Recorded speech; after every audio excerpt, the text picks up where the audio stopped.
Shalawam. This is the Hidden Chosen, and I am Hadassah Sayawan, returning with another study, the Holy Feast Days of Yahawah, and this is part 3, and we're going to look at two feast days called the Passover, HaPasach, and the Feast of Unleavened Bread, Har HaMatzawaf. So let's get started. We will now take a look at HaPasach, which is the Passover, and Har HaMatzawaf, the Feast of Unleavened Bread, together, as they are connected to each other and celebrated at the same time.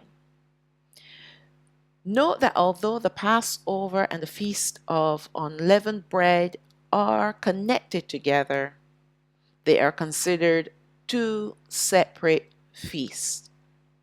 We will look at their significance for our forefathers and for us today, and also what they will mean for us in the future.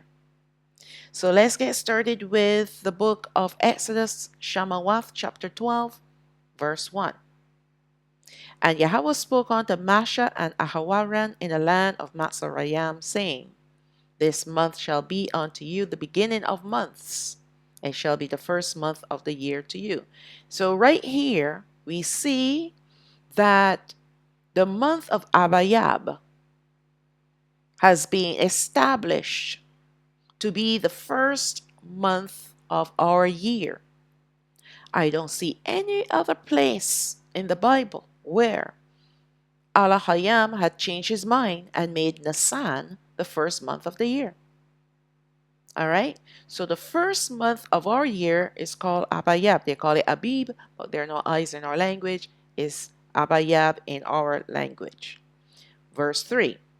Speak you unto all the congregation of Yashrael, saying, On the 10th day of this month they shall make to them every man a lamb. They shall take to them every man a lamb according to the house of their fathers, a lamb for a house. And if the household be too little for the lamb, let him and his neighbor next to his house take it according to the number of the souls. Every man according to his eating shall make your count for the lamb. Your lamb shall be without blemish, a male of the first year. You shall take it out from the sheep or from the goats, and you shall keep it up until the 14th day of the same month, the 14th of Abayab. And the whole assembly of the congregation of Yashrael shall kill it in the evening. So the lamb is to be killed on the evening of the 14th day of Abayab. The month of Abayab is the first month of our year and not Nisan, which is Nisan. A day is comprised of the evening, meaning the sunset of the previous day to the evening sunset of the following day. Okay? I know some people want to call a day morning from midnight to midnight. That's not correct. All right? Or from morning to evening, as far as keeping Shabbat is concerned. But according to Alahayam's way of telling time, it is the evening previously to the evening following, and that comprised the day. All right? Therefore, Hapasach begins on the evening, the sunset of the 14th day of Abayab until the evening of the 15th. So this is where it is so important to really focus and pay attention to what Alahayam Yahawah is saying, and maybe even go to the historical account to understand even further what he's saying. But most importantly, to hear what Ruach HaKodesh is saying. Now, it sounds as if the day of the 14th is the beginning of Hapasach, the day of the Passover. And this was my mistake. I thought that it was the 14th day, Therefore, the evening of the 13th to the evening of the 14th will be Hapasak. I was wrong. And I confessed I was wrong. I also repented.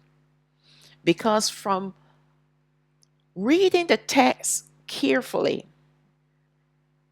and understanding how Alahayam tells time, how he goes from one day to another, he said that the lamb is kept from the 10th to the 14th. And the lamb is killed on the evening. This is before sunset of the 14th. So that is the 14th day. And technically, because Hapasak starts with the lamb, right? Although there are no celebrations yet, the celebration is actually afterwards. Okay? So the selection of the lamb is almost like the beginning of the preparations for Hapasak. And the killing of the lamb on the 14th is also part of the preparation. Okay? Because after sunset on the 14th, then we move into the 15th day. All right? Therefore, Hapasak begins on the evening, the sunset of the 14th day of Abayab until the evening of the 15th of Abayab. So the lamb is killed before the evening time on the 15th, before sunset on the 14th, because technically that will still be the 14th day. After sunset, then the 15th day begins. And that's where Hapasak and the feast of the Passover and the feast of unleavened bread are celebrated as holy convocations on that particular day together. This will make it the 15th day, incorporating the feast of unleavened bread, as it is also celebrated on the evening of the 14th to the evening of the 15th. So let's read on and understand more about these dates. It's important to understand the dates because we don't want to call a holy day an unholy day, and we don't want to call an unholy day a holy day. All right? Leviticus chapter 23, verse 4. These are the feasts of Yahawah, even holy convocations, which you shall proclaim in their seasons. On the 14th day of the first month, Abayab, at evening, this is sunset, is Yahawah's Pasach. All right? So when he says evening here, he's talking about sunset. All right?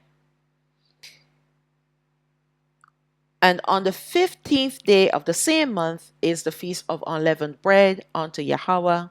7 days you must eat unleavened bread. So he is differentiating the two feast days because he wants us to understand that they're two separate feast days, yet they're celebrated together at the same time. So even though he's saying, and on the 15th day of the same month is the feast of unleavened bread, when does the 15th day start? Sunset on the 14th. All right? Sunset from the 14th to sunset to the 15th makes the 15th day. And that is exactly the same time the Pasach is celebrated.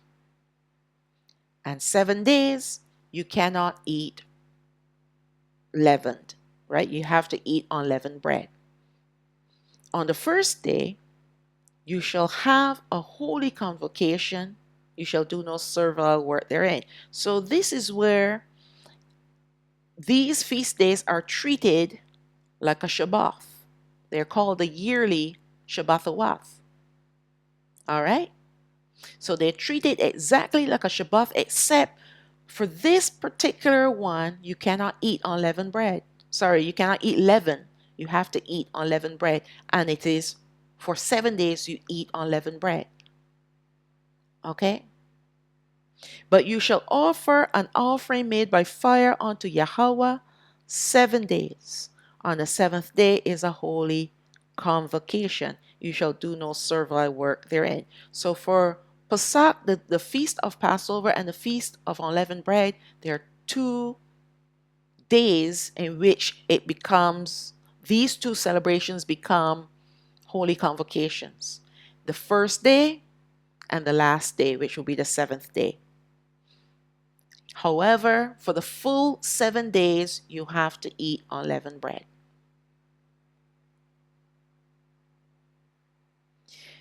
The preparation for HaPasach began on the 10th of Abayab. The lamb without blemish was selected and kept apart from the flock. Please remember that this was done in our forefathers' days when when they had a high priest, a priesthood, and a tabernacle. But since we are scattered to the four corners of the earth, we can only observe these feast days and celebrate them like Shabbat, meaning Sabbaths, which we will discuss more later on. We will explain how we can celebrate them and what we need to do. On the evening of the 14th day of Abayah before sunset, the Pesach lamb was killed and prepared as part of HaPasach meal. This sacrifice was the major part of this celebration, which was done on the 14th before sunset. This was done in remembrance of what our forefathers had endured while living in Goshen, the miracle of their firstborn being preserved alive, and their subsequent release from hard and harsh labor. Our forefathers were instructed to make unleavened bread, as they would not have had the time to spare for the leavening of the bread, because they were on their way on the Exodus that very night. Now, let me pause and say this. Now, even though there was a practical reason why they could not make leavened bread, the spiritual reason why they were instructed to make unleavened bread was for the fulfillment of these 2 feast days and who they will be pointing at. All right? So the practical reason was because they didn't have time, and yet they did eat unleavened bread with their roasted lamb or goat, but they weren't able to make the full abundance of bread. They just made enough to eat that on that particular night. Just enough. The rest of it, they had to bundle it up and take it with them. But there was to be spiritual symbolism, and there still is spiritual symbolism attached to the unleavened bread. All right? Even if they had the time, Alahayam would not have allowed them to make leavened bread, because spiritually it is telling us something very significant, which we will look at in a little while. All right? During the day of the 14th of Abayab, our forefathers in Goshen pillaged Matzorayim and left there wealthy with silver, gold, and other precious items. So there was a lot going on for those few days, the last few days that they were in Goshen. And one of the most important things that they also had to do was to get their reparations. They worked for years in Matzorayim and they received no pay.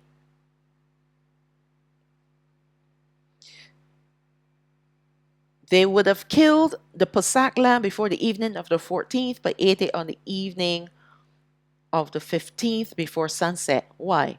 Because if you read, we will see later on that the lamb, when it was killed, when it was slaughtered, they were not to take the head off, the legs off, the entrails out.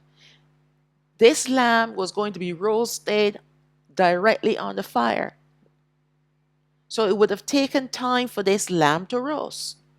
So they killed it on the before sunset on the 14th, and right away they started roasting it, and it would have taken those full hours, whether 8, 10, 11, 12 hours, however long it would take for them to roast this lamb, so then they will be eating it the following day when it's finished. They had to roast it thoroughly with fire, and that would have taken time.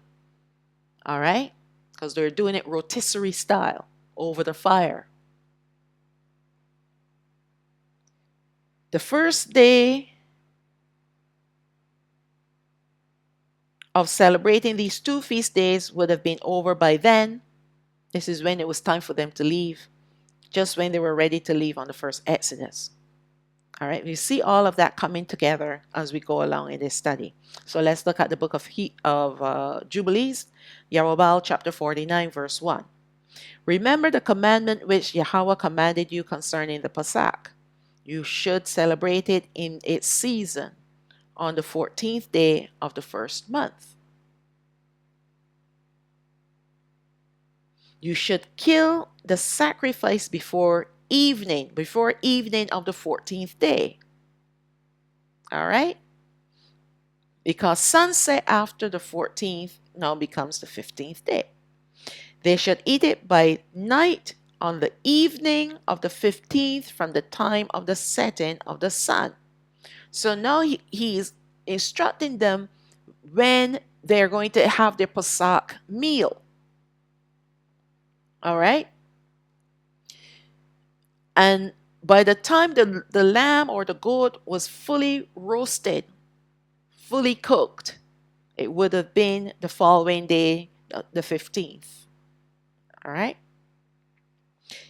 Verse 2. Because on this night, at the beginning of the festival and the beginning of joy, you were eating hapasak and matzorayim.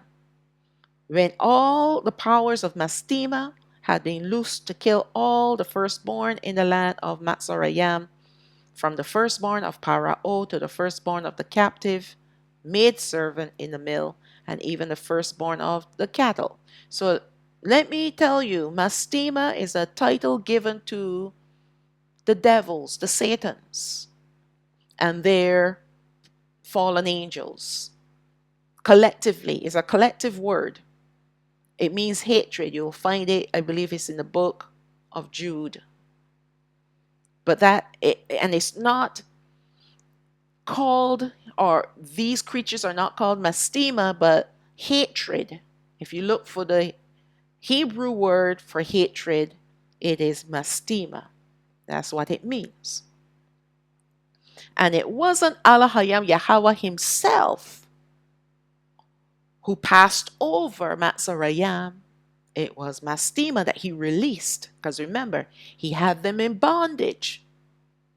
And when it was time for his people to pillage Matzorayim, he put them in bondage. When it was time for the Passover, he released them. And after they did what he commanded them to do, then he put them in prison again. We're going to see all of that in the book of Yahawah. All right? Verse 3. This is the sign that Yahawah gave them in every house on the doorpost on which they saw the blood of a lamb of the first year. They should not enter to kill, but should pass by it, that all those should be exempt that were in the house, because the sign of the blood was on its doorpost. So this was the reason why he wanted families within the tribes to kill lambs and goats of 1 year old. Take the blood and smear it on the doorpost and lintel of the homes where you were staying in, where they were living, and they were supposed to remain inside. All right? And Mastema, when it was time for him to pass over, which would have been at midnight of the 15th, that would now be the 16th day, he was going to pass over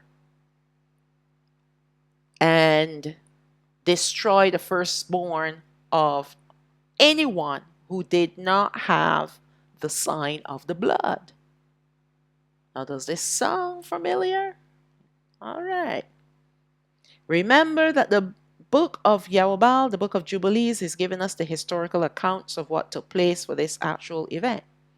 Yashraal had to eat Hapasak meal while dressed and ready to leave that same night.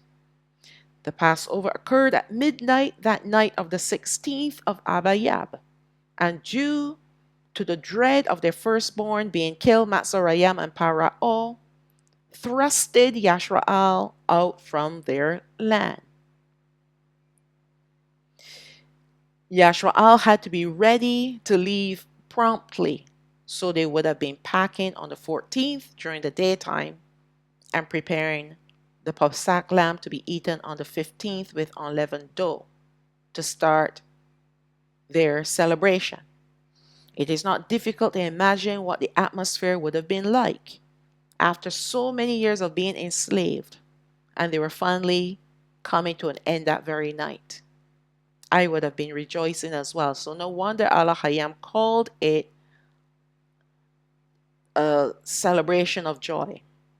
It is for this reason why they are truly celebrations of joy, even as remembrance days, because they were being set free. They were being set free from the slavery that they were tricked into. All right. Let's look at Shalawam chapter 12, verse 7. And they shall take of the blood and strike it on the two side posts and on the upper doorpost of the houses, wherein they shall eat it, meaning eat the lamb.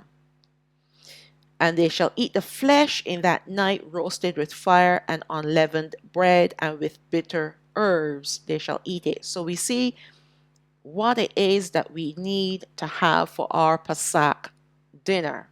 We need lamb roasted with fire, not made in a stew or a soup. It has to be roasted or baked. All right, but it has to be dry cooked. All right, unleavened bread and bitter herbs, and of course wine. 4 items for our Pesach. I know the Jewish people in our land, they have a whole bunch of stuff. They have hard-boiled egg. they have they have all other kinds of stuff. All right. They call it the cedar plate, and the cedar plate has little compartments, and they put all these different things on these compartments, and it's more than 4. All right. But for us, we only need 4 items. All right. Verse 9. Eat not of it raw, nor sodden at all with water, but roast with fire, his head with his legs, and with the purtenance, meaning the entrails thereof. So you see, the idea that Alahayam is showing his people at that time is the haste in which they have to get out of the land. Haste. There was no time to dress up, to dress the lamb, to put all the different spices and everything on it. No.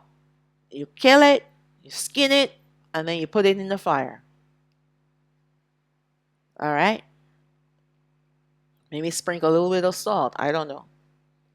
But nothing fancy, because this was supposed to be a meal of haste.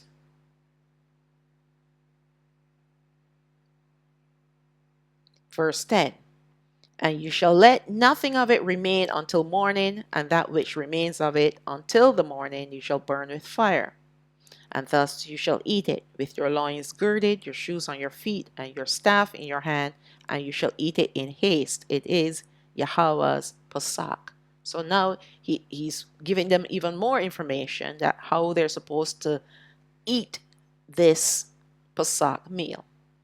Now, of course, After they left Matzorayim and they celebrated the second Pesach, they didn't eat it in haste.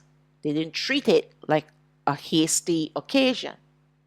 But because they were actually living the Exodus, they were living this event, this is the reason why they had to be dressed and ready to go. Verse 12. For I will pass through the land of Matzorayim this night, and will smite all the firstborn in the land of Matzorayim, both man and beast, and against all the gods of Matzorayim I will execute judgment. I am Yahawah. So even though he says here, I will pass through, he is instructing, he had instructed Mastema, the devils, the Satans, to pass through the land of Matzorayim. And imagine this. Alahayam brought all these plagues against Matzorayim and their gods. And the same devils that pose as their gods were the same devils that came out and destroyed the firstborn of Matzorayim. Poetic, right? Verse 13.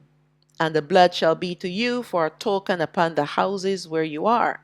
And when I see the blood, I will pass over you, and the plague shall not be upon you to destroy you when I smite the land of Matzorayim. So the instruction to the devils, when you see the blood, just pass over. That's it. Just pass over. Those are my people. Don't touch not even the dogs that they have. Yahweh chapter 49, verse 4. This is the book of Jubilees. And the powers of Yahawah did everything as Yahawah had commanded them. So this is Mastema. And although he called them powers, they're the fallen angels. All right? And they passed by all Habanai Yashoal, and the plague did not come on them to destroy them, cattle, man, or dog. The plague was oppressive in Matzorayim, and there was no house in Matzorayim where there was not one dead, and weeping and lamentation. And you know why Alahayam did this? You know what they did to our forefathers' babies? When Pharaoh increased their labor, because Masha came to him and said, let my people go. Alahayam Yahawah said, let my people go. Pharaoh said, well, these people got time on their hands, so we used to give them the straw to make the bricks. This time they need to go and find the straw and make the bricks, and they can't have less bricks than they had before. So the same number of bricks is expected from them, even though time had to be taken now for them to go find the straw. And then Pharaoh gave the instruction, if they fall short on the number of bricks, take their babies and use them as bricks. That's what they did. That's why our people should never go anywhere near any of those structures up in there in, I forgot the area it's called. You know, the pyramids, Ramses, all those places. Yes, we built Ramses. So they use our babies as bricks, living babies. Babies crying while they're stuck between bricks and used like a brick. That is sheer wickedness. And this is the reason why Alahayam broke out against their children. And not only their babies, but all firstborn, whether they were living or dead. If they were dead already, he got the dogs to dig them up, dig up the bones. If there was an image of the firstborn on the wall, he caused the image to fall over and be destroyed. Got the devils to do all that work for him. So no wonder, and can you imagine how our forefathers would have felt, the mothers and the fathers, to hear their crying babies in the wall? They would have been crying too, the parents. So now it's Matzorayam's turn to be crying and lamenting. All Yashrael was eating the flesh of the Pesach lamb and drinking the wine and was praising and blessing and giving thanks to Yahawah, Alahayam of their fathers. And they were ready to get out from under the yoke of Matzorayam and the evil bondage. Yes, it's time for our people to start rejoicing because they were being set free. Now remember this day all the days of your life. Observe it from year to year, all the days of your life, once a year on its day, according to all the law of it. Do not forsake it from day to day or from month to month. And there's the instruction. We are not supposed to change the month or the day of this celebration. And people went ahead and changed it from Abba Yab to Nayasan. So anyone celebrating the Pesach on Nayasan, they're calling an unholy day a holy day. It is an eternal law and engraved on the heavenly tablets regarding all Habanah Yashwa'al that they should observe it on its day once a year, every year throughout their generations. There is no limit of days for this law forever. So therefore, when Alahayam gave this instruction, he already knew that we were going to be scattered to the four corners of the earth. And yet he gave this instruction. He didn't put a little clause in there and said, well, with the exception of those that were scattered to the four corners and no longer in their land. No, he did not say that. So that means that we still need to keep these feast days. All right?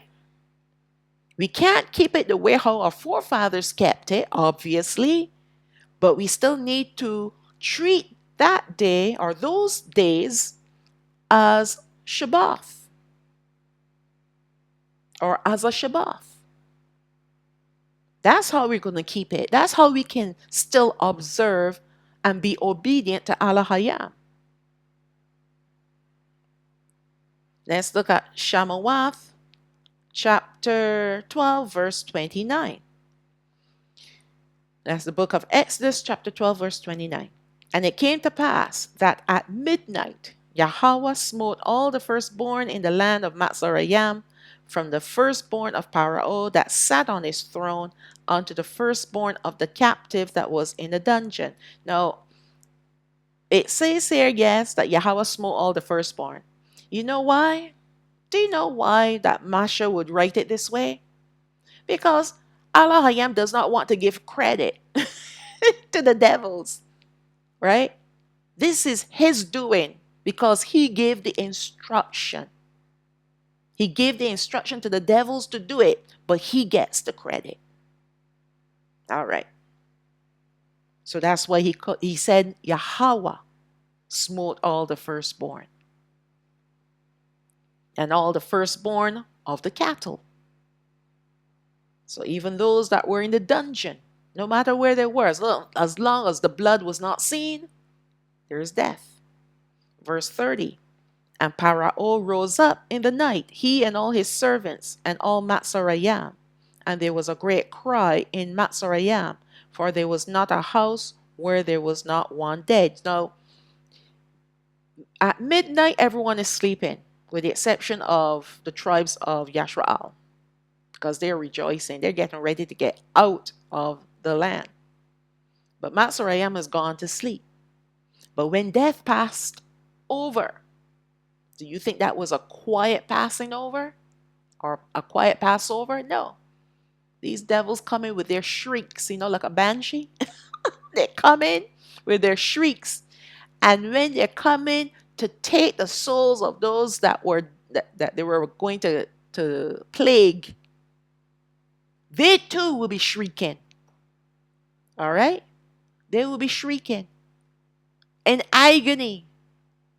You think it was a quiet Passover? You think that Matzorayam somehow kind of stirred in the night and went and checked on their babies? No. This was a horrific cry from the banshees, from the devils, I keep calling them banshees, from the devils, and then from the firstborn that were struck. It was not an easy death for them. It was painful. They were in agony. And it woke up the parents. And when the parents went and checked on their children, they see them all writhing and twisting and contorting because death was sucking their souls out. That was the plague, death. All right, they tormented and persecuted our babies. So now it was their turn to feel the pain. It was payback. That's why when they woke up, they were so shocked and frightened at the same time, hearing the howls of the devils and the howls of their children crying out. And there was nothing they can do. Not even Pharaoh, who was a sun god. He was worshipped like a sun god. He could do nothing to save his firstborn son. But sat there, he stood there and watched in horror, crying, because they too started crying and lamenting, because there was nothing none of them could do to save their children. Every house had a death. Verse 31, and he called for Masha and Ahawaran. This is Pharaoh. He called for Masha and Ahawaran, that's Aaron, by night, and said, rise up and get you forth from among my people, both you and Alahayam Yahawah. Go serve Yahawah as you have said. Also take your flocks and your herds as you have said, and be gone. And then he had the nerve to add this, and bless me also. Before you go, bring back my son. Give him life again. That's the blessing that he was looking for. For a brief moment, he realized that he was nothing. As he watched as death sucked the life out of his child. And now he wants Masha to bring his son back. As if Masha had that power. He didn't. That he recognized that Masha was the spokesperson for Yahawah. So maybe if I ask him, he can return my son to me. Just like when they were raining frogs everywhere and the hail, and I asked him to stop and clean up, he did it. Caused all the frogs to jump into the water, actually the land was stinking for a while too, but at least he got the frogs to stop. All right. So he's hoping now, if he acts nicely, if he let them go and acts nicely, maybe his firstborn son will be returned to him. That's the blessing he wanted. But no such thing would ever happen. Not on Alahayam's terms. No. No, absolutely not. You want a blessing? You've been like a curse to his people. No way. Verse 33, and Matzarayam were urgent upon the people that they might send them out of the land in haste, for they said, we be all dead men. So now they're afraid of Yasha'al. And you know why too they were afraid? Because Alahayam, after the Passover, put the devils in prison. So now they are afraid of Habanai Yasha'al, the children of Yasha'al. Verse 34. And the people took their dough before it was leavened, their kneading troughs being bound up in their clothes upon their shoulders. And Habanai Yasha'al did according to the word of Masha, and they borrowed of Matzarayam jewels of silver and jewels of gold and raiment. And Yahawah gave the people favor in the sight of Matzarayam, so that they lent unto them such things as they required, and they spoiled Matzorayim. So this happened on the 14th of Abayab. This did not happen on the same night that they left Goshen. This happened earlier on the 14th, even before they killed the Pesach lamb.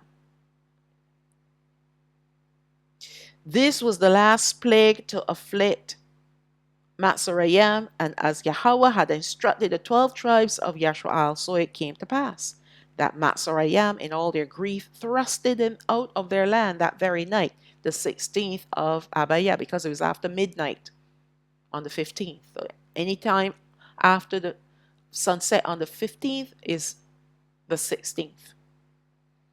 Alahayam did not himself pass over Matzorayim, but he sent evil spirits collectively called Mastema or Prince Mastema to do this deed. Alahayam then placed Mastema into bondage that night and for the next 3 days to give Yashrael a head start out of Matzorayim. So let's look at Yahweh chapter 48, Book of Jubilees, chapter 48, verse 13. On the 14th day, and on the 15th, and on the 16th, and on the 17th, and on the 18th days, Prince Mastema was bound and imprisoned and placed behind Habanai Yashrael so that he might not accuse them. Now, let's look at this carefully. The 14th day, why? What happened on the 14th day? They went and pillaged Matzorayim.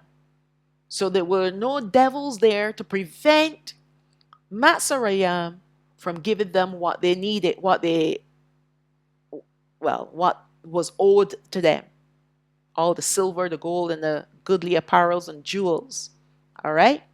There were no devils there to lay accusation against Habanai Yashrael. Because you know how he likes to whisper in your ears, why are you doing that? That you shouldn't be giving them that. That's your stuff, you know. There were no devils there. So when they turned up at the doors of Matzorayim, they were only too happy to give them everything that they had. All right. And when he said he placed these devils behind Yashrael, it doesn't mean literally behind. He had them in prison. He had them bound. Their lips, everything bound. He did release them on midnight of the 16th, only to destroy the firstborn. All right. Now, the 15th as well, because that was their celebration of joy. He wanted his people to feel the fullness of joy without any feelings of trepidation or hesitation about leaving. You know how the devil works on our minds. You sure you want to do this? You're going to that wilderness. What's there for you? What if you go there and you die in the wilderness? You have no water. You run out of water. You run out of food. You see, there were no devils there to plant those thoughts in the minds of his people. That's why he had to put them in prison even on the 15th. So that when they celebrated the Pesach, that they can celebrate it with the fullness of joy and expectation of leaving the land of Goshen forever.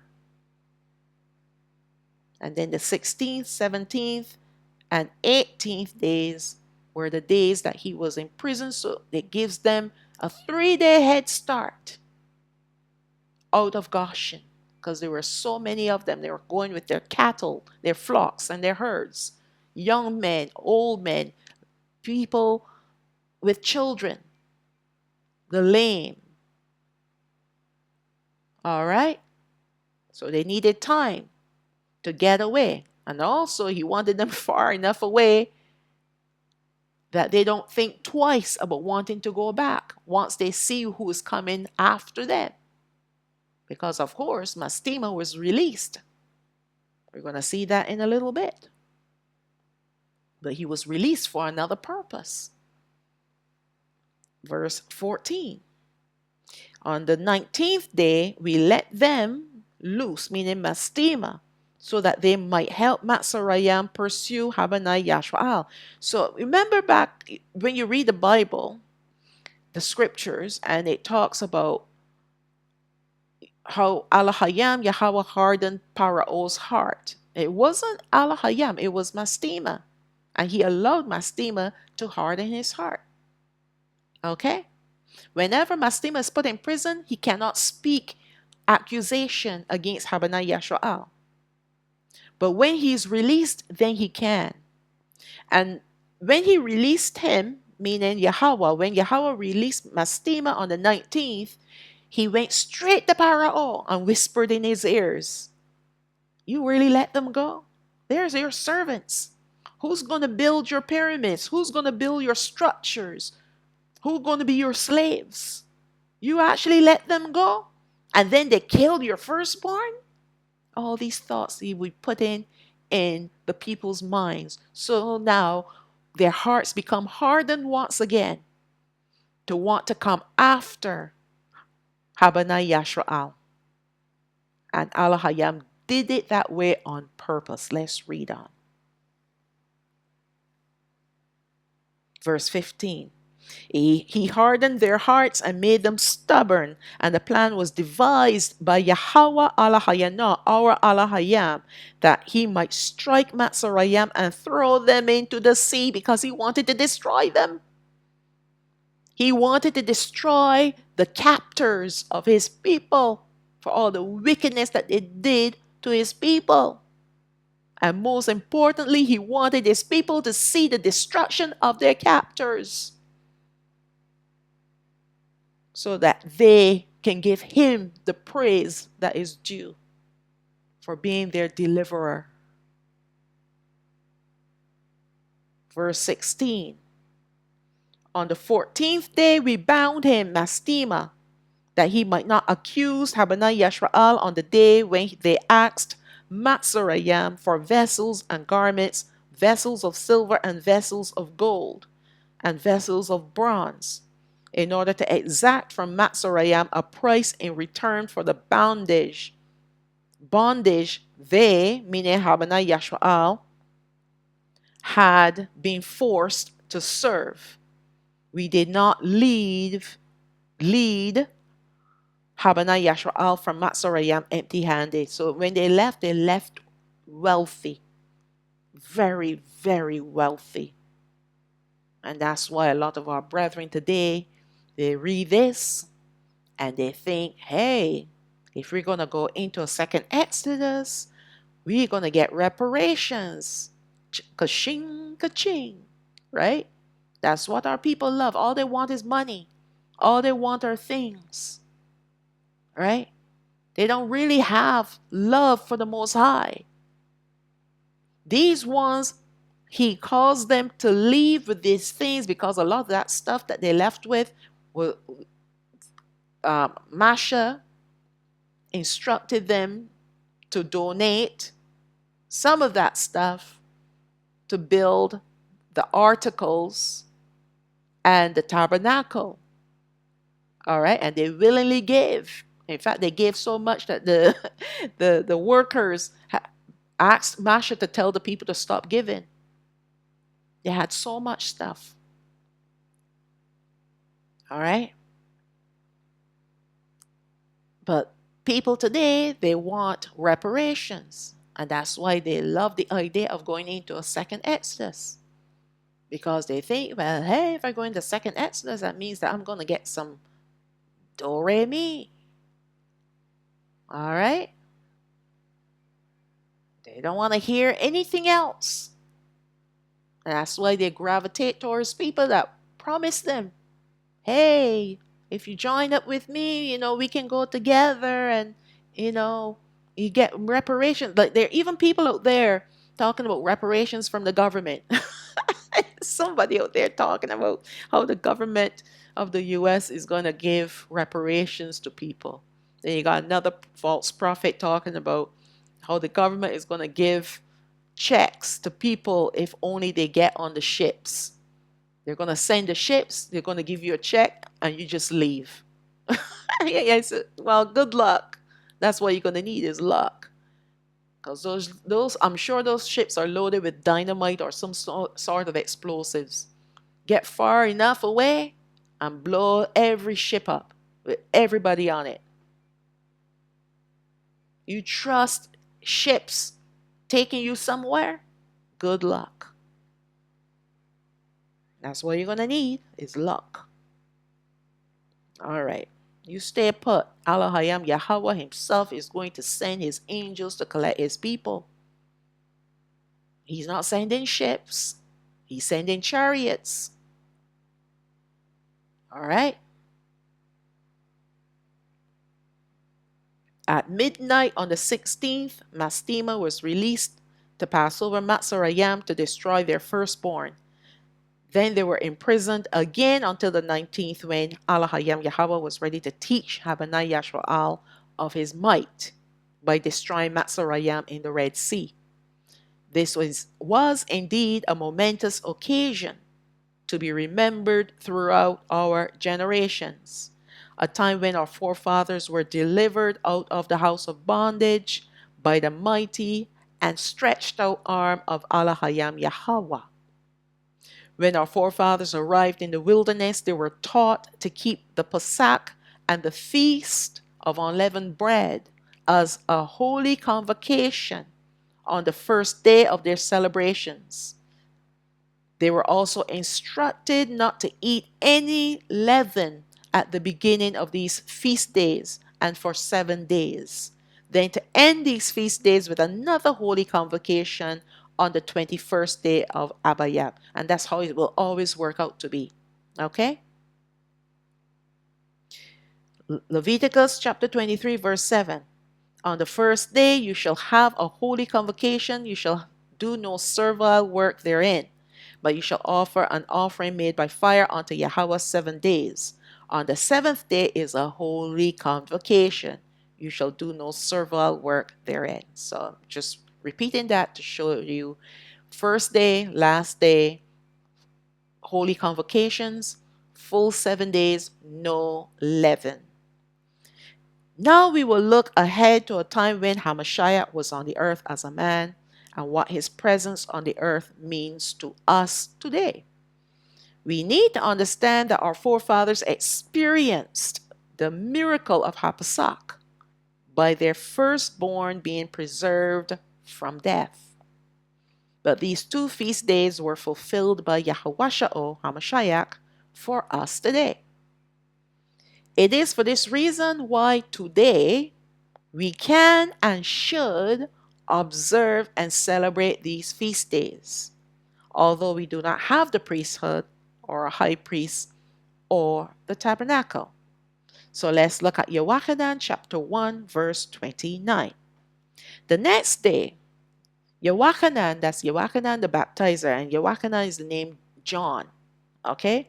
So this is John the baptizer, saw Yahawasha'o coming unto him and said, Behold, the Lamb of Alahayam who takes away the sin of the world. We have to understand that Hamashiach is more than just the Lamb. He is everything. He is everything. As we continue reading these verses, we will see how he encompasses everything that we need to worship Alahayam Yahawah. And I'm going to keep repeating myself. I'm going to sound like a broken record. I'm sorry. I can't help it. That without Hamashiach, we're doomed for destruction. So what I'm doing here now, I'm comparing the Pesach lamb that our forefathers had to slaughter and smear its blood to preserve their firstborn alive, and how Hamashiach became our Pesach lamb, where his blood now is precious to us to preserve us from death. We're going to say a lot of things about Hamashiach. A lot of things. So he is the Lamb of Alahayam who takes away the sin of the world. And the world here, he's not talking about Everybody, he's talking about his people who belongs to him, even of the Gentiles who belongs to him. All right. 1 Peter chapter 1, verse 19. But with the precious blood of Hamashiach, as of a lamb without blemish and without spot, who verily was foreordained before the foundation of the world, but was manifest in these times for you. And this is Peter. Peter was an eyewitness. He was a disciple of Hamashiach. He was chosen by him to be a disciple, and now he was at this point of time an apostle, a messenger sent with the good news. A lamb without blemish and without spot. If you go back to Pesach lamb, it had to be a lamb without any blemishes. So the Pesach lamb that our forefathers kept from the 10th to the 14th was a type and shadow of what Hamashiach was going to come to do. And without spot and without blemish mean that his life was without sin. He was without corruption. And we'll go in now to the bread, the unleavened bread. We'll look at that next. And this plan, this redemption plan of Yahawah was put in place before the foundation of the world was laid. Because he already knew, even before he created man and woman, Adam and Hawa, he knew that they were going to sin. And because of this sin that they committed, every child born in the world will be born in sin, having a sin nature. The only person that can come into the world to fix this problem of the wrath of Alahayam that is now against us because of this transgression that Adam and Hawa committed was his son. He had to come into the world to be made like the brethren, to be made like us, so that he can die to remove the wrath, to cause the wrath of Alahayam to be rolled away, if we believe in what he did, in what Hamashiach did. Okay? I'm going to get deeper with this, don't worry. But before the foundation of the world was laid, the redemption plan was put in place. And now, Peter was an eyewitness to see the redemption plan rolled out with the death of Hamashiach on the stake. Now, I said that he was the only person that could have been sacrificed for the sins of the world. Why? Because when Hamashiach was born, he was born without sin. We have to understand this precept. Maryam was a virgin, meaning she did not lie with a man. She was betrothed to Yahawah. But it was Ruach HaKadosh who overshadowed her and planted the embryo, the 3-month-old embryo of Hamashiach in her womb. He did not do anything else with her except to plant his son. His son allowed himself, because it pleased the Father that he did this thing, to come to be born like a man, to be born of mankind. All right, gotta be careful with words these days. He was born of mankind. He came through the womb of Mariam, so that he now can be Son of Man, fully 100% Son of Man.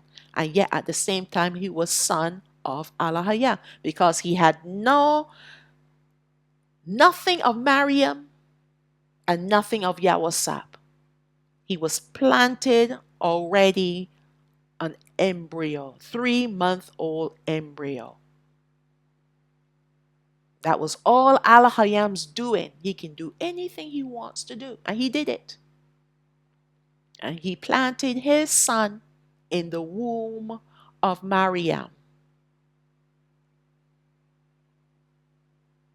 That's why when she left and she went to visit her cousin Elizabeth, Elizabeth was 6 months pregnant with Yochanan the baptizer.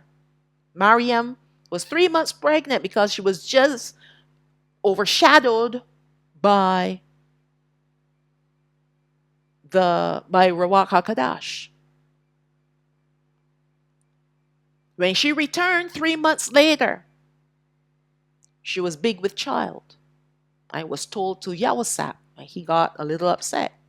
But yeah, at the same time, he said, well, I don't want to, I will put her away privately. I will end the engagement, until Alahayam Yahawah stepped in and said, this is of me. This is my child that is in her womb. And he is there to save you and her and all the brethren. And that's why he ended up still, he married her. But he never touched her till after the child was born. It says that in the scriptures. So a lot of foolish brethren out there talked about how he and Mariam got together, and that's how Yahawah was born. Utter nonsense. So that means then that he would have a sin nature. We had marvelous men that were born. Abraham, Yaakov, Yitzhak, Dawad. I mean, Dawad had his issues, but tell me one of them that didn't have their issues. Alahayam could have chosen any one of them to become his lamb, to be sacrificed for the sins of his people. But he couldn't choose any of them because they all were born with a sin nature. And that sin nature could only be removed one way, and that's from the sea of life. And that's not on the earth. Not yet. So he sent his only begotten son to be born of a woman in order to do this thing. To bring about the redemption plan for his people. Because the blood of bulls and goats, and bulls, I said that already, right? Bulls and goats and sheep, was only temporary. It was a temporary fix. That's why they had to do it yearly for the atonement. You're going to see that in the scriptures as well. Okay? And this is why he had to establish a more permanent solution to the sin problem that we had.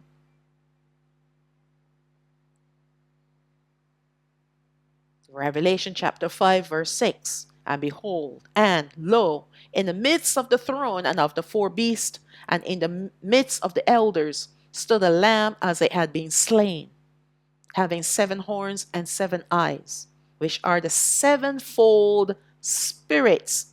That should be spirit, not spirits.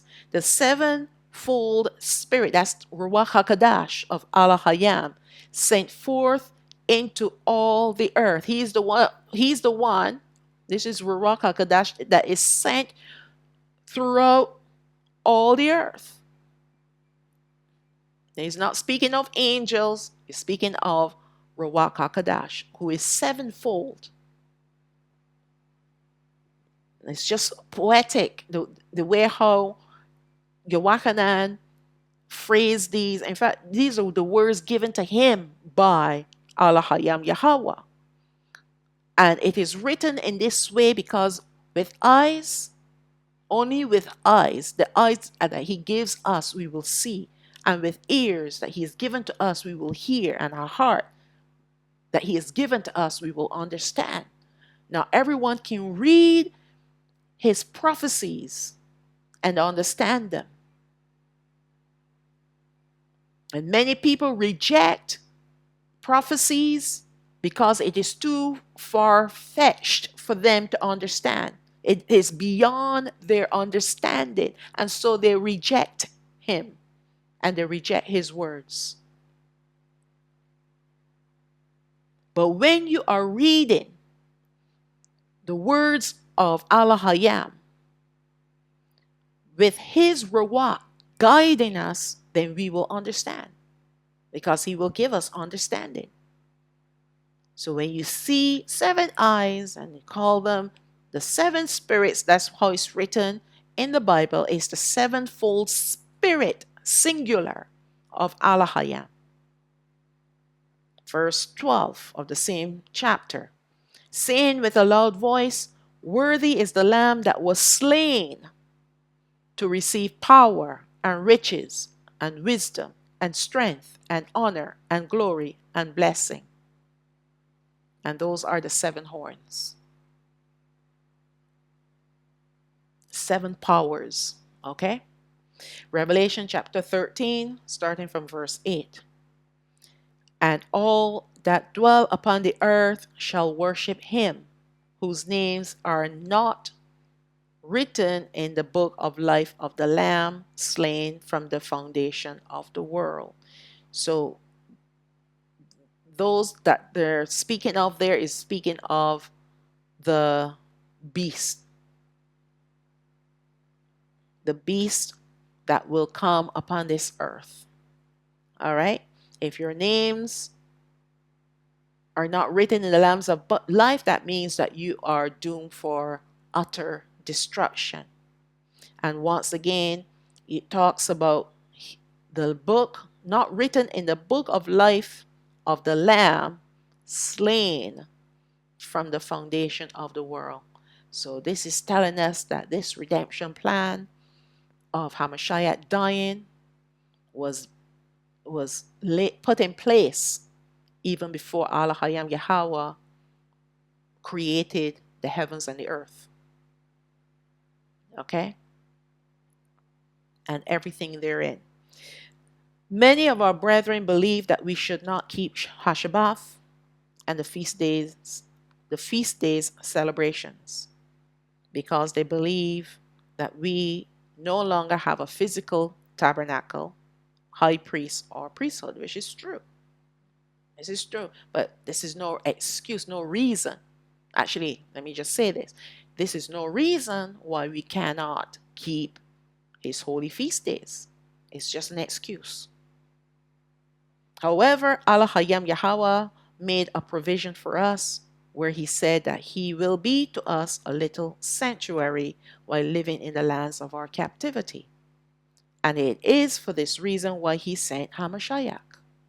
Let's read Yahazaka'al, the book of Ezekiel, chapter 11, verse 16. Therefore say, thus said Yahawah Alahayam, although I have cast them far off among the heathen, and although I have scattered them among the countries, yet will I be to them as a little sanctuary in the countries where they shall come.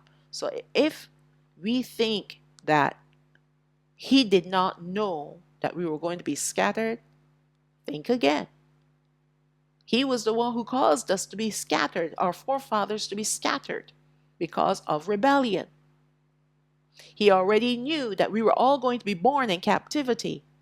We were going to be born without knowing who we really are and who he is. not knowing his true name, not understanding these feast days. He already knew all of this. But he has a plan in place. And it starts with his son, Hamashiach. And it's continued on with Ruach HaKodesh. He said, I will be to them as a little sanctuary, meaning that no matter where we are, where we have been scattered, we can still worship him.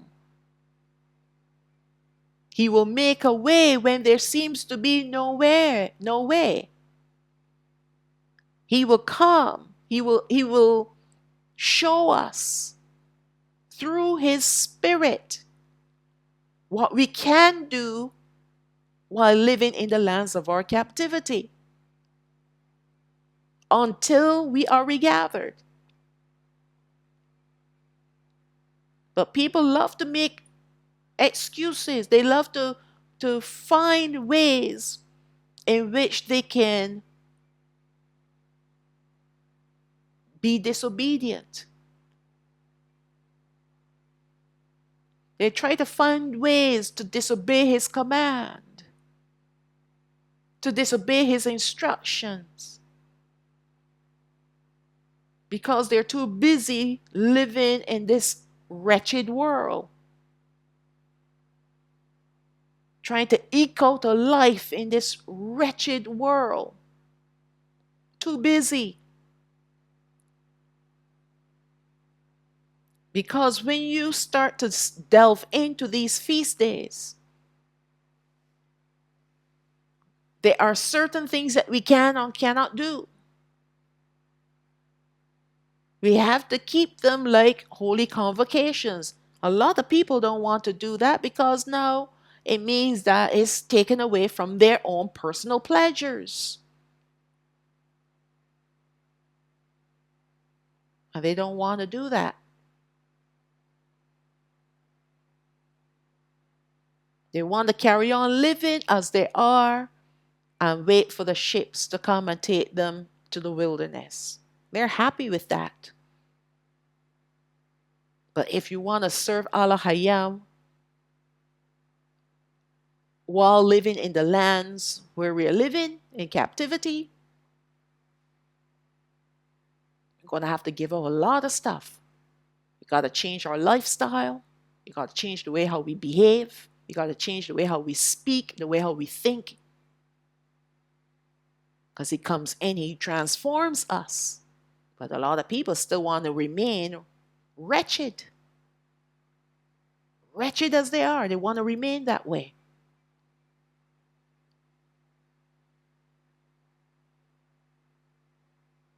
And that's the reason why they make up all the excuses there are in the book. All the excuses they can find, all the reasons why that they should not keep his feast days, including Shabbat. They find every excuse there is.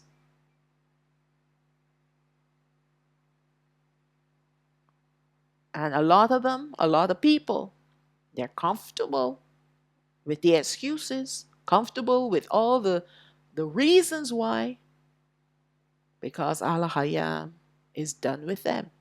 He has cut them off. Because he will only go so far and no further with many of our people.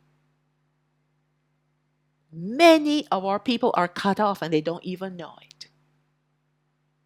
And when I say cut off, I'm talking about every family member cut off to be destroyed. And they don't even know it.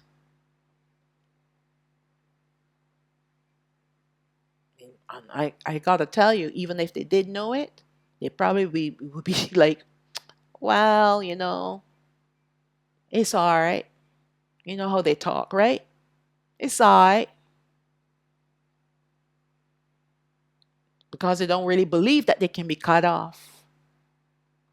And they think living in this world is it.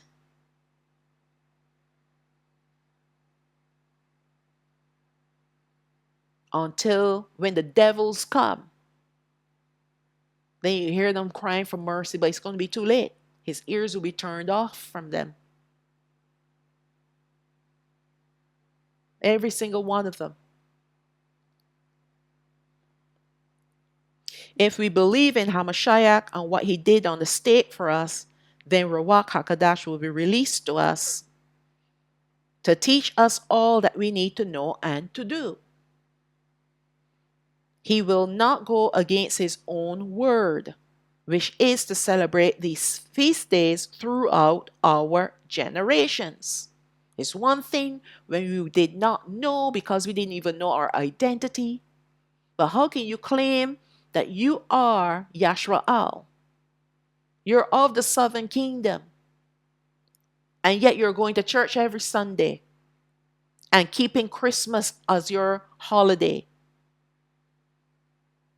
and keeping all the other pagan feast days and ignoring the feast days of Yahweh. How can you say that you're awakened when you're still living like a Gentile?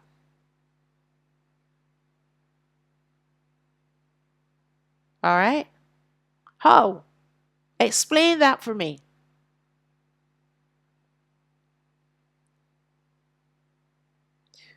We saw this when we studied Yom HaShabbat, and this highest of all holy days sets the precedence for all the other feast days as well, because we need to celebrate all the feast days like a Shabbat. They are holy convocations. Yes, there are a couple things that we need to do, but that's just it. There are additional things that we may have to do. But through and through, the feast days are to be kept like a Shabbat. The little sanctuary in which we can utilize for now for keeping these sacred feast days begins with his son, Hamashiach. But this presents another problem for another group of our brethren who do not believe that he existed, as they believe that he was a Roman plant.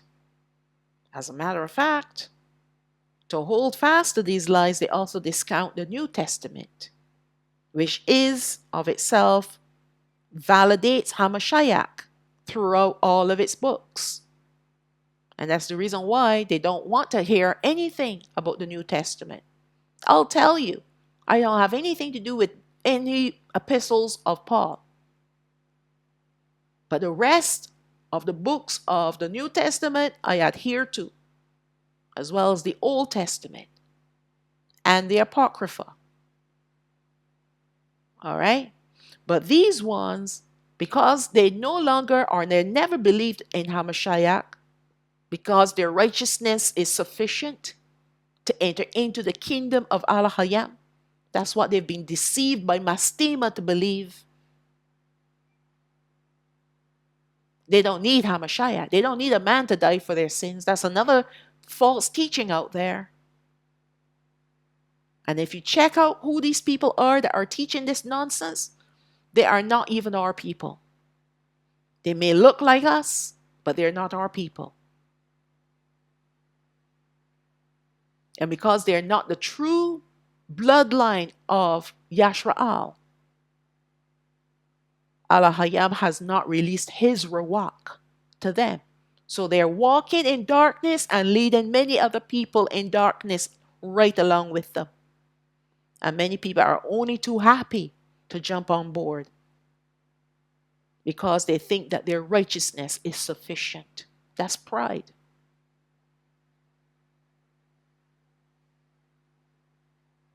Making fun of the New Testament. And that's the New Covenant, where Hamashiach came to bring us back, to return us to the Father. He is the redemption plan. And without him, we're lost for good.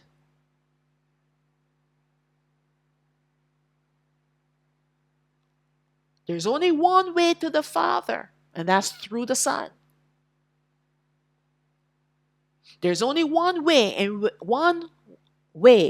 in which our sins can be forgiven, can be atoned, and that's with blood. And if we are shedding the blood of animals to atone for our sins, where's the tabernacle that you're doing this thing? Where's the priesthood? Where's the high priest? Because only the high priest can do this on behalf of the people and himself. So if you're not atoning yourselves, how is your sin, how are your sins being atoned? So it means that your sins are compounded.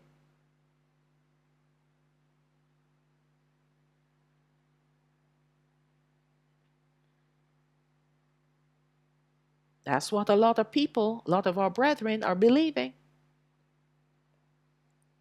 If you come across anyone or hear of anyone discounting, dismissing, denying HaMashiach, run the other way.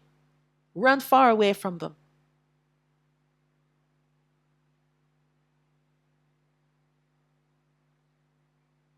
How can anyone think that without the shedding of blood that their sins can be cleansed? We saw that our forefathers needed to adhere to the ordinances of sacrificing animals in order to be cleansed temporarily. If there is no tabernacle, no priesthood, and no high priest, then it means that sin is compounding, and so is the wrath of Alahayam Yahawah against such persons. If our sins aren't being atoned, then the wrath of Alahayam Yahawah is against us. These same people think very highly of themselves, thinking that their righteousness is sufficient to enter into the kingdom of Alahayam. How can you enter into the kingdom of Alahayam and you're a wretch, full of sin? You think you can stand in the presence of the Almighty, of Shaddai, HaShaddai?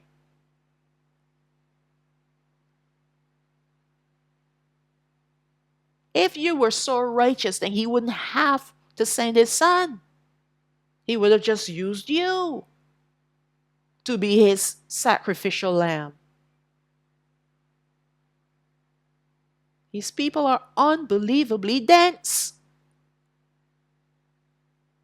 But again, it is Mastema that is released to draw them away from Alahayam. Even though they may have been originally of the bloodline, it doesn't matter. You know what it comes down to is the heart. Do you believe in his son? Because if you don't believe in his son, you're lost. You're a Gentile. I know Gentiles are coming into the kingdom. Even the Gentiles that he is going to select, they have to come into the tribes. You think they can come into his kingdom as Gentiles? No, sir. They got to be converted too.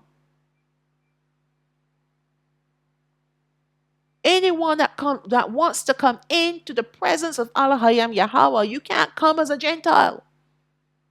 You got to be converted. You got to be transformed. You're going to see that later on.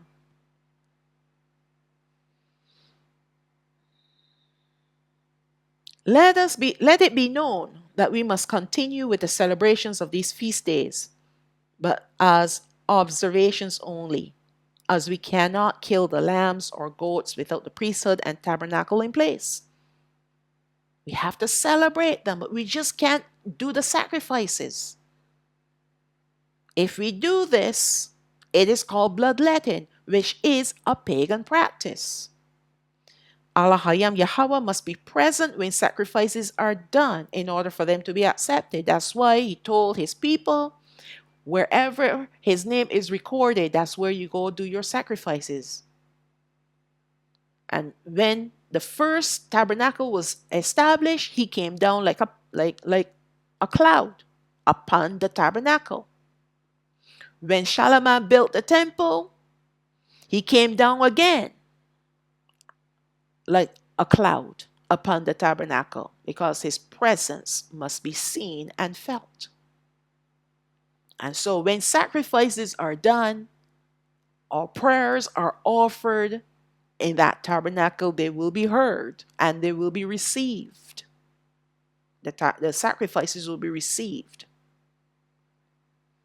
But you try to go and sacrifice an animal for your atonement, you're bloodletting. Yeah, Alahayam Yahawah must be, I read that already. We will glean what we can from the scriptures and the Apocrypha as to what we can do now to observe these holy feast days. We have already began with Yawam HaShabbath, which is basically the standard for keeping the rest of Alahayam's feast days. For all who believe in Hamashiach, keeping the holy feast days of Yahweh will not be a question or even a problem, because we will want to keep them. Why? Because we love him and he told us to keep them.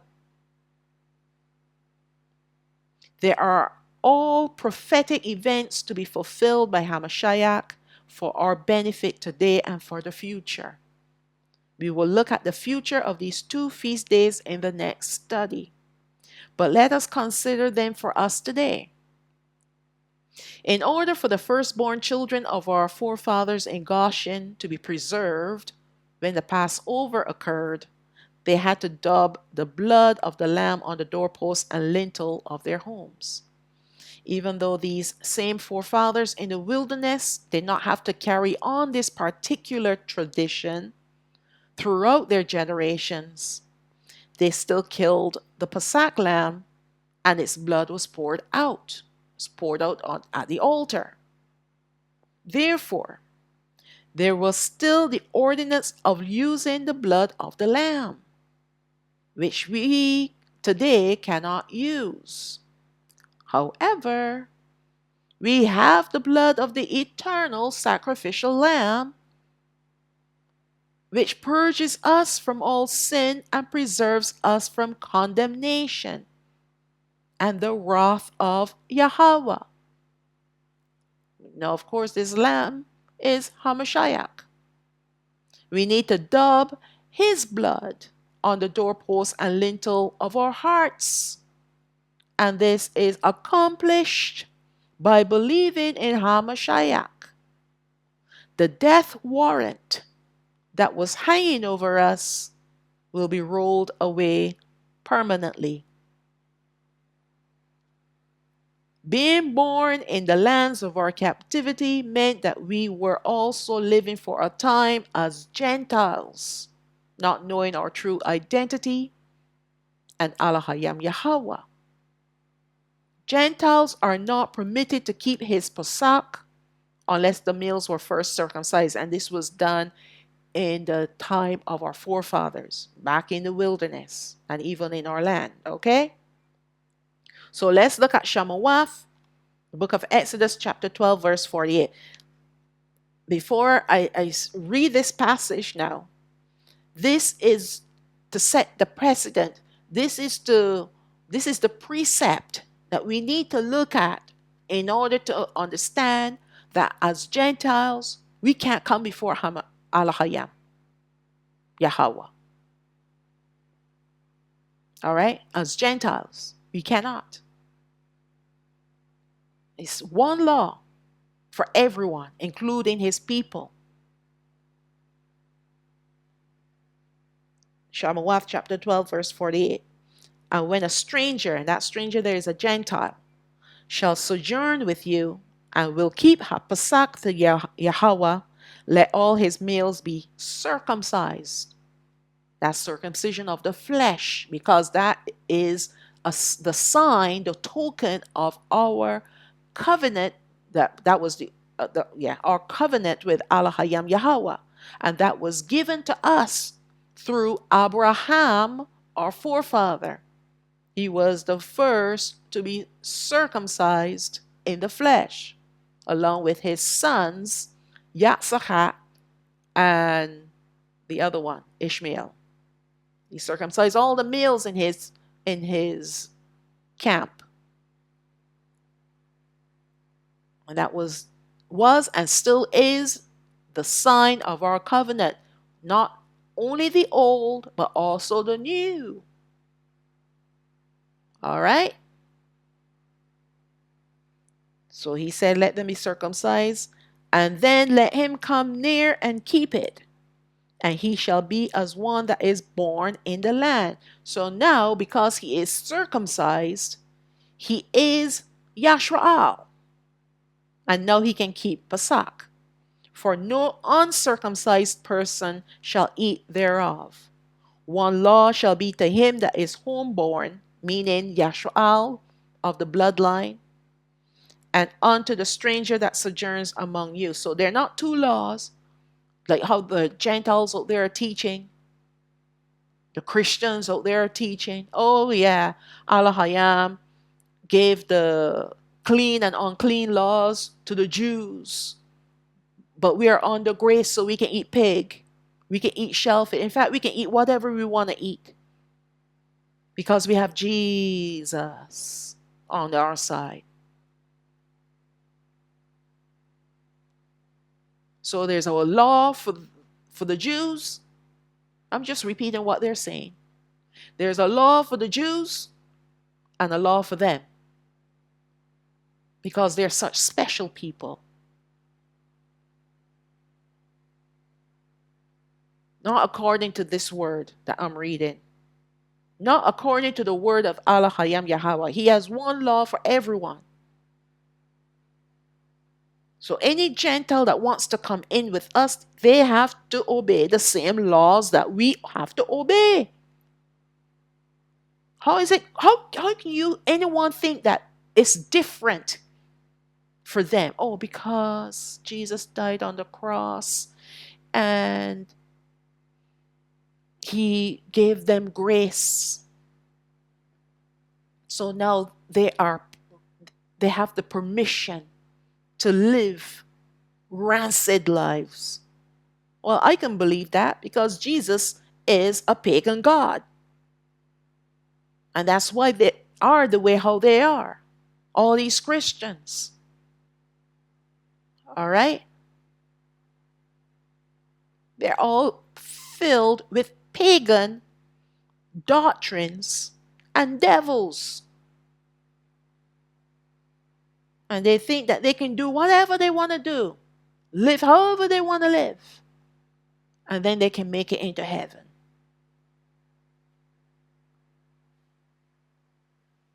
What a rude awakening is coming for these people, eh? He did not tolerate any nonsense from the 12 tribes of Yashraal. Look at us today. We're fragmented all over the place. He did not tolerate any nonsense from us. Why would he tolerate anything from Gentiles? We belong to him. Why would he tolerate any nonsense from Gentiles? He didn't tolerate it from his own children. Rude awakening come into this world. In order to partake of Yahweh's feast days, we must be transformed from Gentiles to Yashraal again. I was once a Gentile because I was out there worshiping Jesus. I was up in there in the church until he woke me up and told me, "You're of the bloodline, daughter." And listen, the way how he did this, right? It was so beautiful. Because I came out of the church, I was so discouraged by the church and the way how it was ran, or it is running, how it's ran. I came out. I said, I don't want to be a part of this institution. And this was before I was awakened. I dust my feet off the church. I said, look, I'm going to serve Jesus because I was still believing in Jesus. I'll go serve Jesus in a corner, but I'm not going back to no church.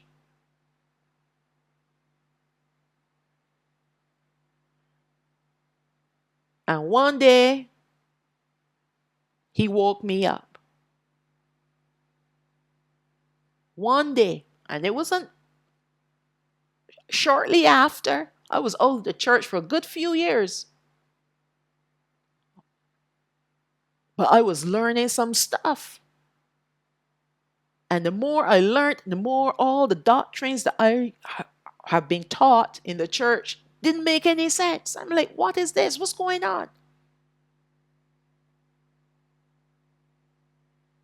One day I have to give you my testimony. Anyways, but he woke me up after I kicked that church to the curb.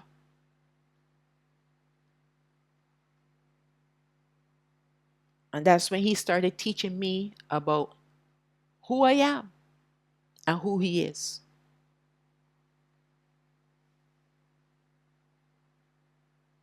And once he started teaching me, then suddenly it started to make sense. Everything started to make sense. What the church had taught me did not make any sense whatsoever. I had a lot of questions that they couldn't answer because I was Yashraal, but I was cloaked and walked like a Gentile until he came and uncovered me to reveal himself to me.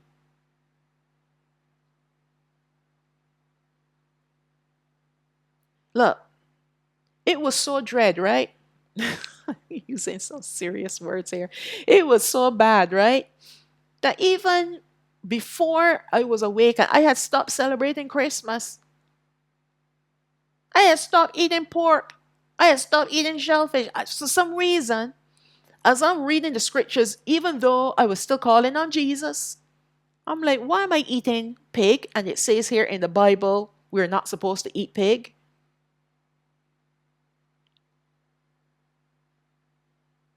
A lot of things suddenly occurred to me, and I started following. It's like he was giving me little breadcrumbs to follow. And I was heard from the pastors and all the different preachers and teachers. I'm like, wait a second. What they're saying does not line up with the scriptures. And you go question them about it. You know what they do? They call you a troublemaker. I was called a troublemaker in my church. I started asking questions before I left. And I was labeled a troublemaker. Actually, I went back a couple times to see if they had changed, but they got worse. They got worse and worse every time I went back. And I tried going back. I tried to get back in because I really wanted to be in a church again. This is before I discovered my identity.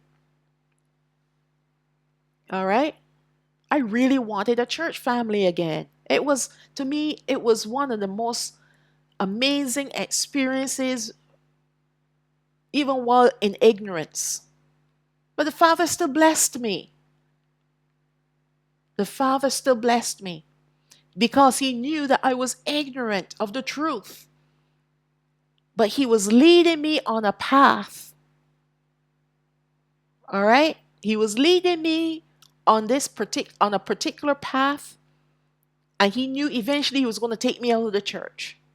But for now, He allowed me to get my feet wet, so to speak, while going to the church. Even there, He was giving me revelation. I had all the leaders confounded. How did you learn all these things? How do you know these things? I was teaching Bible studies to the leaders in the church after the first year of being in the church. Nothing like that has ever happened. Even before a year had gone by, I was already teaching in the church. The pastor was amazed at my transformation.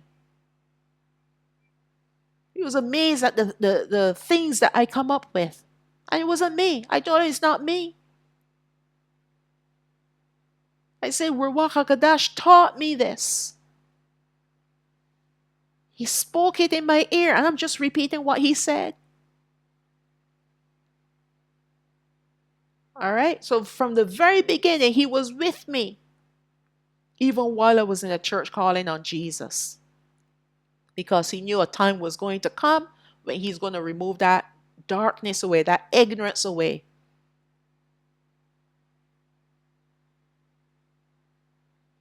All right? And when that time came, I was more than happy to toss that J word away. All right. It's one thing when you don't know, and it's another thing when you are told and you just want to carry on.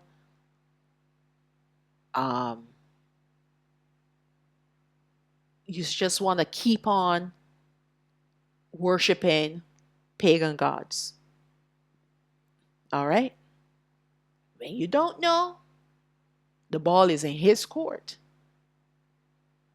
All right? Because we came under this shroud of ignorance because of the rebellion of our forefathers.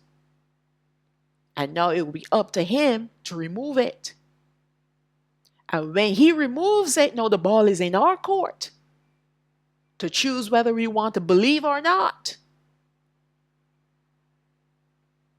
Whether we want to be transformed any further. Because this is a crossroad now. Do you want to continue on with me, Yahawah, or do you want to continue on with Jesus? That's the crossroad. You want to be transformed to be my child, Yashrael, or do you want to continue on to be a Gentile? All right. That's the crossroad I came to. And each crossroad that I came to, I chose him. I had to give up a lot of stuff, but I happily gave it up because it was all sinful.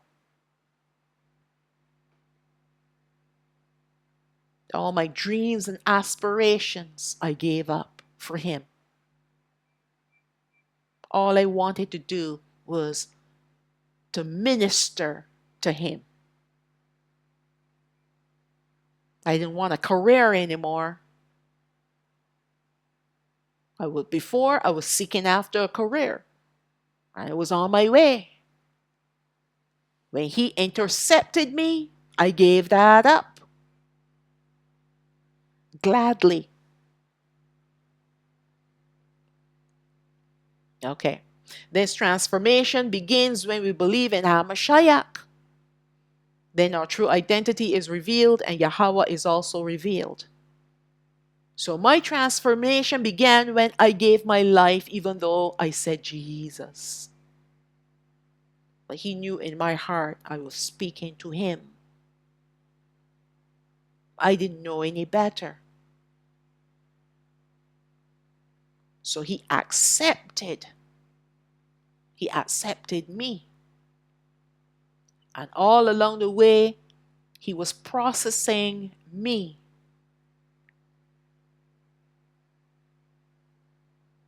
And then it got to a point, he took me out of the church. He said, leave the church. It is over.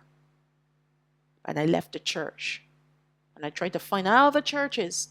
And I realized that every single church, no matter what the denomination is, they're all cut from the same wicked cloth. Every single one of them. I went to Baptist. I went to Evangelical. You name it. Non-denominational. I went to over 200 different churches over a span of a few years. Every Sunday I would go. Sometimes one Sunday I will go to 2 or 3 different churches. I can't even spend 5 minutes in one church. I gotta run for the hills. That's how bad it is. But those were the days when I first left my church. I was looking for another one. And then one day I gave up. He said, finally you got it, right? Finally you understand. They're all cut from the same cloth, the same wicked cloth. I still went back and visited my old church because I had friends there. All right. Ruach HaKodesh is released, where he makes our hearts into hearts of flesh, and they are circumcised to remove sin. Yahazakaal chapter 11 verse 19. This is the book of Ezekiel chapter 11 verse 19. And I will give them one heart, and I will put a new ruach within you, a new spirit within you, and I will take the stony heart out of their flesh. I will give them a heart of flesh, that they may walk in my statutes and keep my ordinances and do them. And they shall be my people, and I will be their Alahayam. So when our hearts are hearts of stone, that means you're stubborn and you're rebellious. But when our hearts are transformed to be hearts of flesh, then it means that we have humbled ourselves before the Most High. We've become meek before Him, and now He can come in and He can remove the sin. He can now circumcise our hearts. He can now do surgical procedures to remove the roots of sin.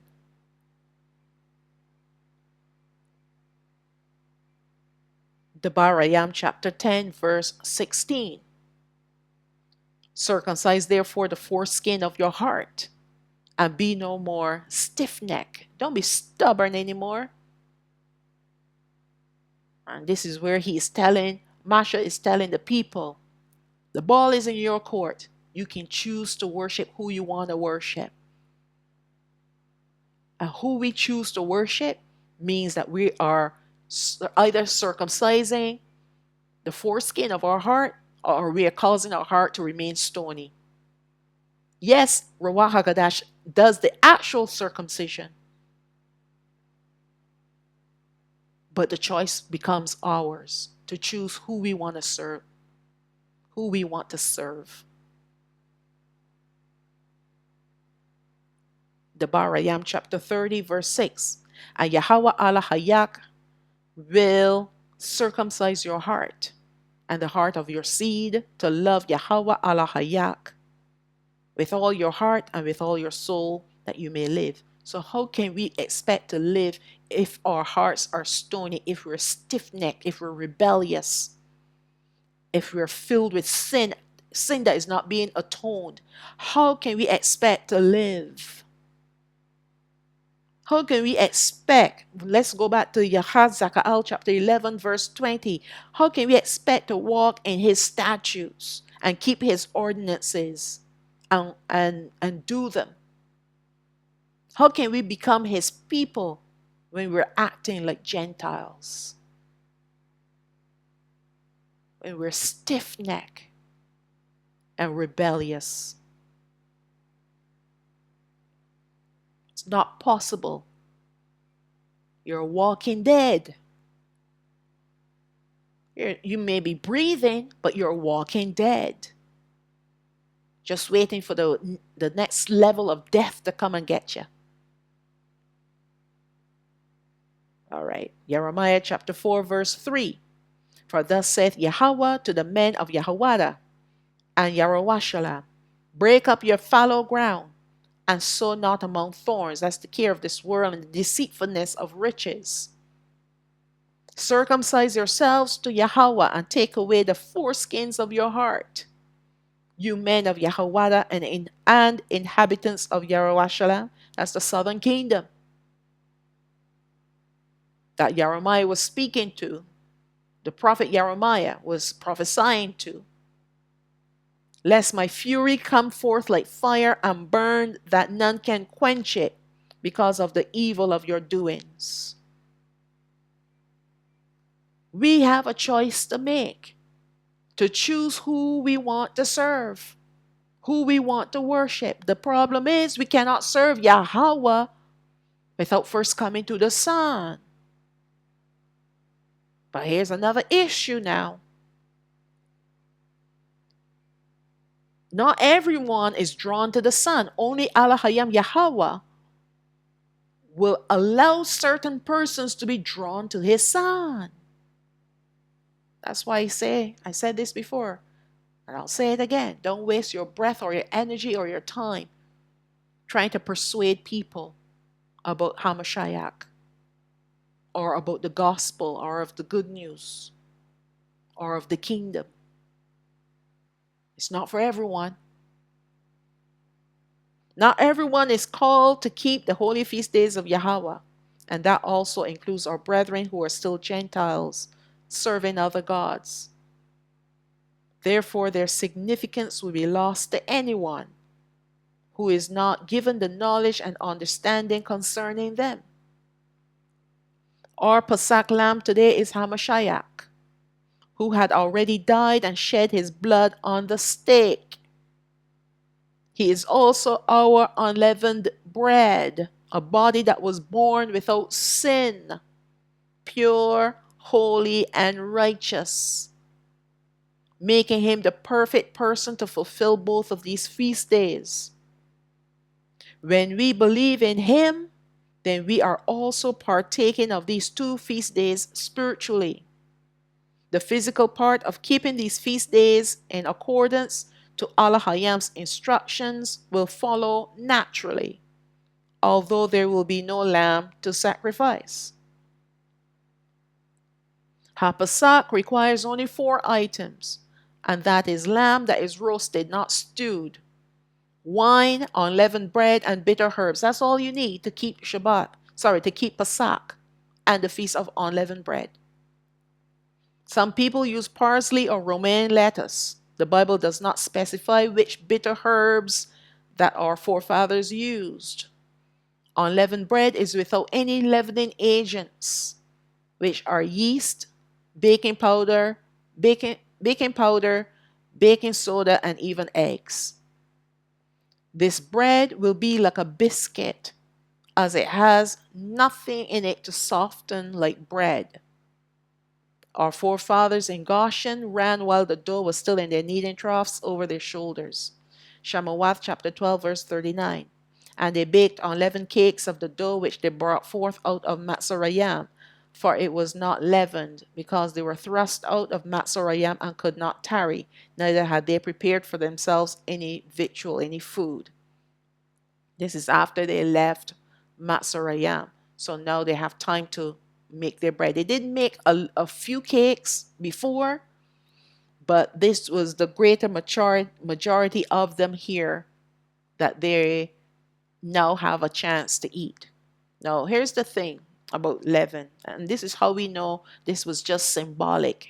This was just a type and shadow for us today as we look back at the recent past and back to the distant past to understand why Alahayam Yahawah caused our people to eat unleavened bread. It was a type and shadow of his Son, who is without sin, who was going to come into the world without sin. All right? Because if you know leaven, if you know yeast, you put yeast in dough, the time that they left Goshen to the time they reached their destination to make their bread after they crossed the Red Sea, that bread would have been risen long time. But it's not about leavening. It's about eating unleavened bread. Bread without corruption, because yeast represents corruption in this case. It's not that Alahayam is against yeast, because another feast day that we're going to look at, he's going to instruct them to eat leavened bread. But for this particular celebration, this particular feast, these 2 feast days, our people and us today, we are instructed not to eat bread with leaven in it, because it is symbolic of corruption. He wants us to eat bread that is uncorrupted. And it's supposed to speak volumes to us spiritually, that as Hamashiach was without sin, So we must now come before the Most High without sin. And we can, because once we believe in Hamashiach, our sins are atoned, past, present, and future. And we are now cloaked in the righteousness of Hamashiach until the day we are gathered out of here. And the sin nature is removed permanently out of us. Now we are righteous before the Most High. All right? Making unleavened bread is very, very, very easy. You just need flour, a pinch of salt, a pinch of sugar, and water. And you make the dough. And you knead the dough. And you rest the dough for like at least 20 minutes. That's all you need. Then you divide it up into however many portions you want to make it. You roll it out with a rolling pin. And you can fry it over the fire. You get a frying pan, coat it with a little bit of oil, olive oil, and you fry it both sides. All right? And there you have unleavened bread. Very easy to make. The 12 tribes of Yashraal were delivered from their harsh bondage in Matzorayim after the final plague, the death of the firstborn. From this event, Hapasak and Chak and Matzawath were birthed. That's the feast of unleavened bread. Were birthed and established for our generations. They are also twofold in their prophetic events that would see a future second fulfillment very soon. The first fulfillment of Hapasak occurred through the death of Hamashiach on the stake, his blood being shed to preserve his people, so that now they are redeemed back to Ha'aba. Simultaneously, Har HaMatzawath, the feast of unleavened bread, was also fulfilled at the same time because Hamashiach was without sin and without corruption, which made him the perfect lamb to be slain. Just like Yom HaShabbat, these two feast days are gifts to those who will receive them and observe them. We observe them by keeping them like a Shabbat, but with slight changes. We cannot have leaven anywhere in our homes for the entire 7 days. And so nothing with leaven can be eaten also for those 7 days. Leaven in this case is symbolic of corruption. And so when we remove it, according to Alahayam's command, he can and will sanctify us and bless us for obeying him. For me, when I keep Hapasak and the Feast of Unleavened Bread, I remove all the leaven, the baking soda, the baking powder, breadcrumbs, because that has yeast in it. I remove, I don't buy that many eggs, and I remove the yeast, because I do make my own bread. All of that I put in a package, in a box, and I give it to a friend next door, and I ask her to hold on to this stuff for me for 7 days. She knows, she understands, because she has friends from Israel. All right, and they celebrate Passover. All right. So when this event comes around, I always give, because I'm not going to throw it out. He doesn't want us to throw it out. He just wants us not to have it in your home for the full 7 days. Don't put it in your garage. Don't put it anywhere on your premises. Give it to a friend who is not Yashraal. Ask them to hold on to it for you for the 7 days. I always give it to friends, my neighbors. All right? But I keep no leaven in my home for the full 7 days. I want to be obedient. He said not to do it. I'm not going to do it. Let's look at Shalawam chapter 12, verse 15. The book of Exodus chapter 12, verse 15. 7 days shall you eat unleavened bread. Even the first day you shall put away leaven out of your houses. For whosoever eats leavened bread from the first day until the 7th day, that soul shall be cut off from Yashwa'al. And cut off there, meaning that you are going to be destroyed. Completely destroyed. In the days of our forefathers in the wilderness, when he said cut off, he destroyed them. And then they are no more Yashwa'al. They're doomed for destruction, eternal destruction. And it could even get as bad as even the entire household is destroyed. Because that particular person that allows leaven in their homes will most likely have family, and they too will partake.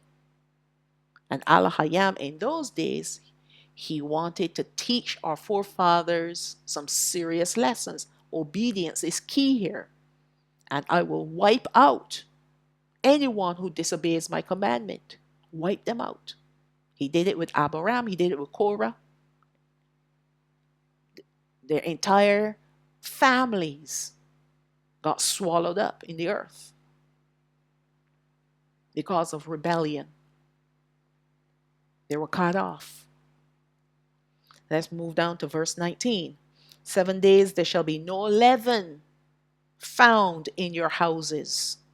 For whosoever eats that which is leavened, even that soul shall be cut off from the congregation of Yashwa'al. Whether he be a stranger, meaning a Gentile, or born in the land, you shall eat nothing leavened. In all your habitations shall you eat unleavened bread. And it's not a difficult thing to do. I make my own unleavened bread. And I remove the leaven out of my home. All right? It's not that difficult. Okay? So that's the ending of part 1. Part 2, we're going to go deeper into the first fulfillment of the Passover and the Feast of Unleavened Bread.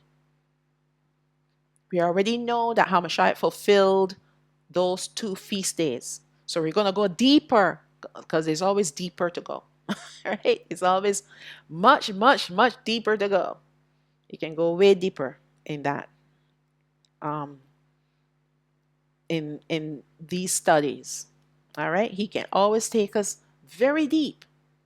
It's amazing when you think that you've learned it all and he's shown you all. Then he comes and he shows you more. All right? So we're going to end with the blessing for Yashwa'al taken from the Bamadabar chapter 6 verses 24 to 26. That's the book of Numbers chapter 6 verses 24 to 26. Yabarakak Yahawah wa Yashamarak. May Yahawah bless you and keep you. Ya'ar Yahawah panayo alayak wa yahanak. May Yahawah cause his face to shine upon you and have favor upon you. Yasha'a Yahawah panayo alayak wa yasham lak Shalawam. May Yahawah lift up his face upon you and give you peace. And now we're going to recite the command that he told us that we need to recite when we lie down, when we get up, when we go out, and when we come in, taken from the Barayam chapter 6 verses 4 and 5, and that is Deuteronomy chapter 6 verses 4 and 5. Shama'o Yashwa'al, Yahawah Alahayana, Yahawah Achad, wa Ahabath'ath, Yahawah Alahayak, Bakal Babak, Wabakal Napashat, Wabakal Ma'adak. Hear, O Yashwa'al, Yahawah our Alahayam is one Yahawah.